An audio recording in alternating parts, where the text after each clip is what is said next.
আমরা যখন আমাদের ওয়াইটি স্টুডিওর নোটিফিকেশনে যাচ্ছি তখন ঠিক এরকম একটা মেসেজ আমরা দেখতে পাচ্ছি।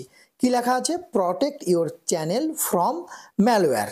এখানকার প্রটেক্ট এবং ম্যালওয়্যার দেখে আমরা ভয় পেয়ে যাচ্ছি যে ম্যালওয়্যার মানে তো ভাইরাস জাতীয় কিছুকে বোঝায়, আর প্রটেক্ট মানে সুরক্ষা করতে বলছে, তাই না?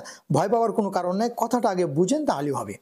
এখানে দেখেন ইউটিউব টিম আপনাকে বলছে যে turn one enhanced safe browsing before downloading files in Chrome. মানে আপনি যখন ক্রোম থেকে কোনো ফাইল ডাউনলোড করবেন তার আগে আপনি এনহ্যান্সড সেফ ব্রাউজিংটা চালু করবেন। আচ্ছা, আর একটু বুঝেন তাহলে বুঝতে পারবেন। এর উপরে ক্লিক করি। আমরা সবাই জানি যে আমাদের বেশিরভাগ চ্যানেলগুলো হারিয়ে যাওয়া এবং ফাইলগুলো চুরি হয়ে যাওয়ার মেন কারণটাই হলো ফিশিং বা ম্যালওয়্যার, তাই না? ফিশিংয়ের মাধ্যমে হতে পারে বা ম্যালওয়্যারের কারণে হতে পারে।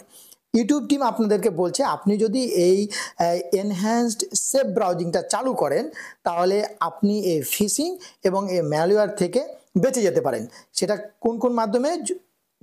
অনলি ফর গুগল ক্রোম এবং জিমেল, আদার্স কোনো প্ল্যাটফর্ম না। মানে আপনি যদি ক্রোম থেকে এবং জিমেলের মাধ্যমে কোনো কিছু করেন তাহলে আপনি এনহ্যান্সড সেফ ব্রাউজিংটা চালু রাখলে আপনি ওই যে ফিশিং এবং ম্যালওয়্যার থেকে বেঁচে যাবেন। তারা এই কথাটা বলছে।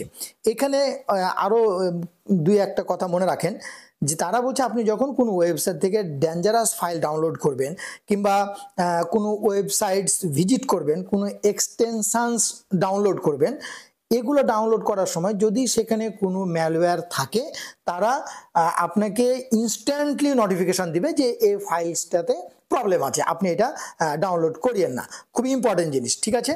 এখন কথা হলো এটা আমরা কিভাবে চালু করব সেটা সুন্দর করে এখানে one by one step by step আপনাকে বলে দিয়েছে, ঠিক আছে? এটা বাংলা করে আপনি সুন্দর করে এটা করে নিতে পারবেন। আমি এত হুটহাট করে জিনিসটা আপনাকে করে দেখালাম না, আমি নিজে আগে করব, কিভাবে করলে এটা সঠিকভাবে করা সম্ভব এটা আমি আরেকটা ভিডিও তৈরি করব যে কিভাবে আপনি সঠিকভাবে এনহ্যান্সড সেফ ব্রাউজিংটা চালু করবেন। এই টাইপের ভিডিও খুব শীঘ্রই আমার এই চ্যানেলে পেয়ে যাবেন। আজকে শুধু আপনাকে মেসেজটা দিচ্ছি যে এই মেসেজ দেখে আপনার ভয় পাওয়ার কোনো কারণ নাই। এটা জাস্ট আপনাকে নোটিফিকেশান দিয়েছে যে আপনি যদি এনহ্যান্সড সেফ ব্রাউজিংটা চালু করেন তাহলে আপনার জন্য ভালো, আপনার চ্যানেলটা সুরক্ষা থাকবে, আপনার ফাইলসগুলো কখনো হারাবে না, আপনার সাথে কেউ ফিশিং করতে পারবে না, আর আপনার ফোনে বা আপনি যখন ক্রোম থেকে কোনো কিছু ডাউনলোড করবেন তখন আপনার ফোনে ম্যালওয়্যারও প্রবেশ করবে না। আশা করছি মুদ্রা কথাটা আপনি বুঝতে পেরেছেন। ভালো থাকবেন, সুস্থ থাকবেন, আমাদের সঙ্গে থাকবেন। আল্লাহ হাফিজ।